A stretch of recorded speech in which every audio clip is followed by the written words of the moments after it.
Instead of brass? So this is a really old Irish. Oh, really? So it's all Gaelic? Yeah, exactly. These died out 200 years ago. How many years ago? About 200. 200, yeah? And some guy about 20 years ago started to make them again. Really? Was it a family lineage that he learned? Did he learn from a family lineage, or did he just try to... I pretty much picked it up by myself.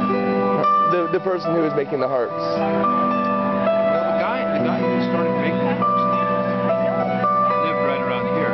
Really? Then he moved to Maine. I'm from out of town. Exactly where is here? Sorry? I'm from out of town. Exactly where is here? Actually, Santa Rosa. Santa Rosa, yeah? It's very nice.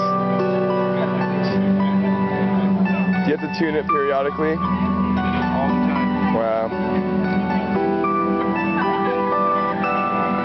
Well, again, thank you.